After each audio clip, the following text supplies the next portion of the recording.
So today I want to share with you the truth about emotional eating that no one is talking about. So if you're new here, welcome. My name is Michelle. I'm a certified holistic nutritionist specializing in emotional eating.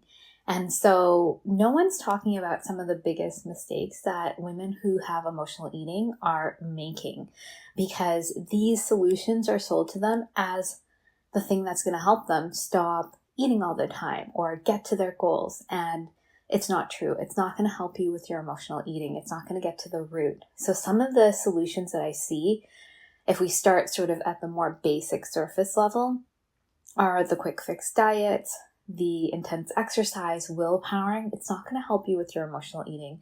I'm going to explain later on why these solutions are not going to work. Relying on the healthcare system and community programs, they're not going to get into these deeper roots of your emotional eating.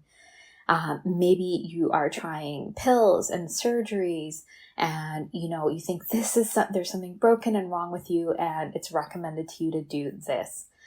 Maybe you're also trying, you're thinking, I'm going to go away from diets. I'm going to try intuitive eating. And you're realizing I'm still emotionally eating. Like, what is going on here? And maybe you've been told to go to Overeaters Anonymous and you might feel some temporary relief, but it's actually not shifting your pattern at all. Maybe you're even re-traumatizing yourself. And maybe you're also just going to talk therapy and talking about things and you're sort of like, why aren't things changing? I don't have a next step. I don't know what to do.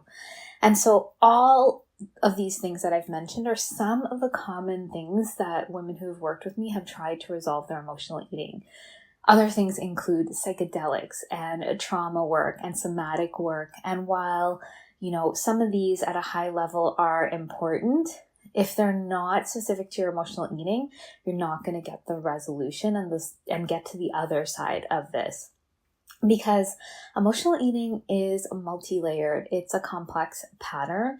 And that's not to scare you. It's to give you awareness that so much more is going on. So if you think you're trying the diet and you just can't do it and you're beating yourself up, you need to understand that so much more is going on. Emotional eating is a coping mechanism. It's something that you would have developed in childhood in order to deal with your discomfort, your distress, your uncomfortable emotions, and it is what you rely on in times of stress to help you to mitigate what's going on. And so if you're just trying to force and willpower yourself out of this behavior that you're seeing on the surface, you're not going to get any resolution. We need to go deeper.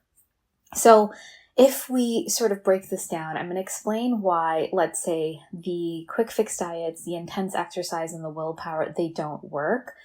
If you think about your mind as 100%, willpower is 5%. It's what you're consciously thinking.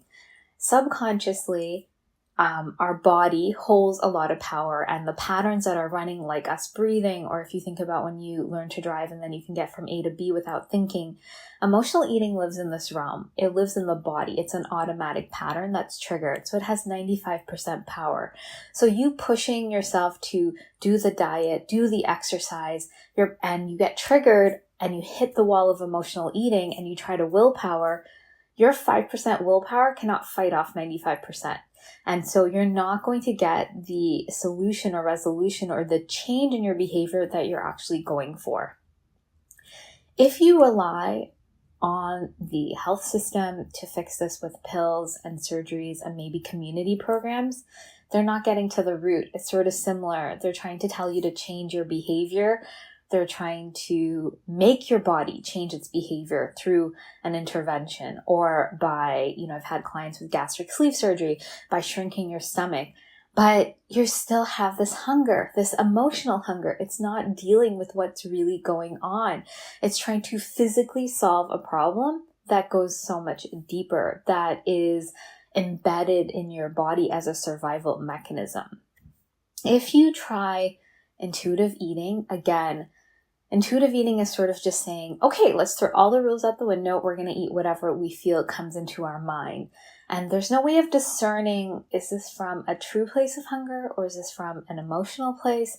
Like, we don't have a distinction. And so we are indulging in our emotional eating, thinking we're giving our body what it needs and then feeling like crap after, because we haven't actually resolved the emotional eating at the deeper level.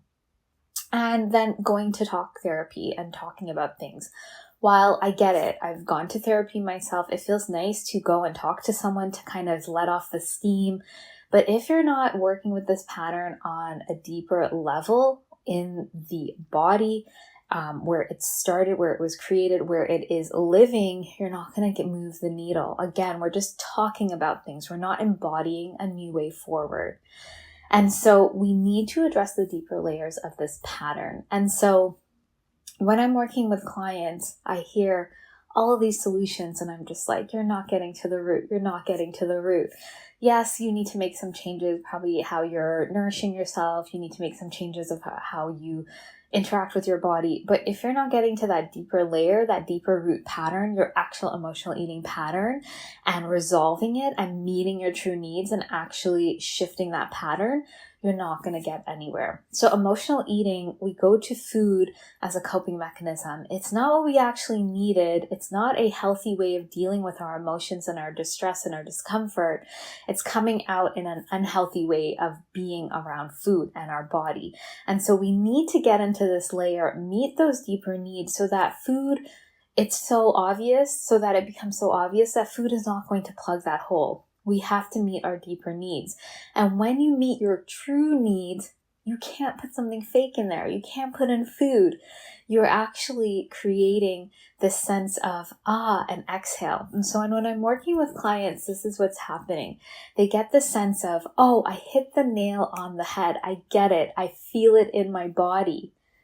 Food can't plug this hole. Like, I see it so clearly. And so how are my clients doing that? How are they seeing that? So it's a process. It's a multi-layered process. And so one of the first steps is you have to learn to see your emotional eating pattern. You have to discern true from emotional hunger. So when are you truly hungry? When are you emotionally hungry? And you have to start understanding what are your triggers around that. And if you want a guide on that, I have a free guide called What Are You Truly Hungry For? You can find out more below at the link. It's a free resource. And so once you're able to do that, how are you able to do that? Well, you have to learn how to nourish your body. You have to move away from the diet mentality. All the rules you've taken in, because usually as emotional eaters, we're dieting and trying all the different rules because we think something's wrong with us and broken and we're eating too much and we need to, circumvent that. We need to have a smaller plate. We need to eat less calories. We need to eat according to someone outside of us. They need to tell us. No, we need to reconnect back to our body, our body's hunger signals. We have to see how food digests in our body, how it feels in our body. Are we satisfied after meals? And that's going to help us more and more we connect to nourishment to see those triggers around food, to see when we're actually going to food for emotional reasons.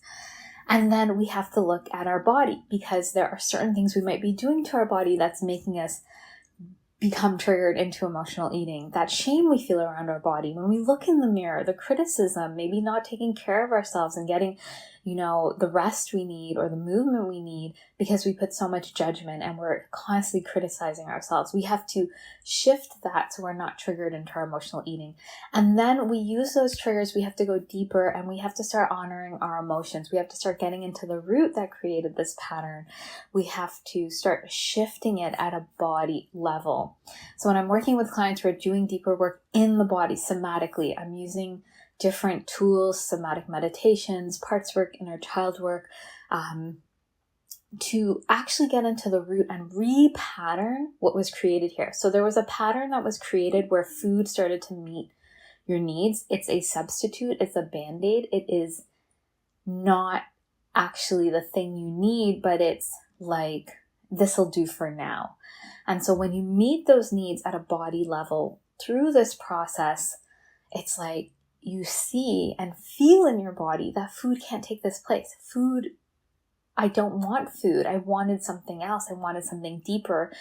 And you wanted your deeper emotional needs to be met. And we are able to do this through this process. And then I'm teaching clients how to do this so that you now have a skill that you weren't taught when you were younger. You developed this coping mechanism because you didn't have parents or caregivers to model how to meet your true needs. And so you created this dysfunctional way of being with food. And so once we move through this process, and it's kind of happening simultaneously, these three layers, you release food. And this is not being talked about. You know, we don't want to go deeper. We just think like, oh, I'm going to shake off my emotion, or, you know, I'm going to intuitive eat, or I'm going to do this thing. It's deeper than that. We have to repattern this because it's formed in childhood. And so when you start doing this process, there's an internal motivation, an aha, yes, this is actually what I need. And that drives you forward, and that helps you to create a new way. Because it takes a bit of effort and energy to create a new way that actually meets your needs, because you've been running on the old way for so long, and our brain loves efficiency. And so there's that little bit of a gap of having to put in that effort, but the result is it becomes effortless. It becomes the new way, and you don't have to think about it. We're course correcting. So I hope this makes sense. I hope you see that, you know, we need to put in a little bit of effort. We need to do things a different way. We need to really understand this pattern in a different way to shift the needle. Because once we do that, that's where ease and peace and confidence around food and in our body live. And that's what's going to clear the space so we can move towards our goals. We can show up more confidently, more fully in our lives, because that's what we're really going after.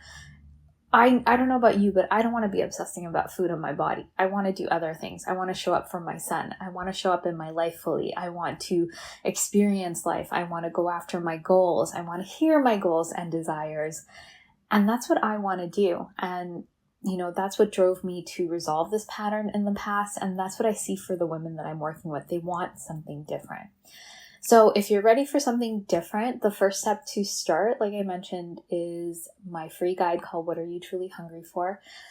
It'll help you start discerning truth from emotional hunger and catching this pattern. And if you want to dive in deeper, you want to get to the other side of this pattern, I want to invite you to find out more about my emotional eating evolution program. This is a 12-week container. It has the process to get to the other side, to move through your emotional eating. There's weekly coaching, there's one-to-one sessions with me, there's support and accountability to help you navigate this journey so that you resolve your emotional eating and you can start living your life and start feeling that ease and confidence in your body and around food that you desire. So if you want to find out more about that, you can find out more below. I just want to say, if you have any questions, please let me know. Please be sure to like and subscribe.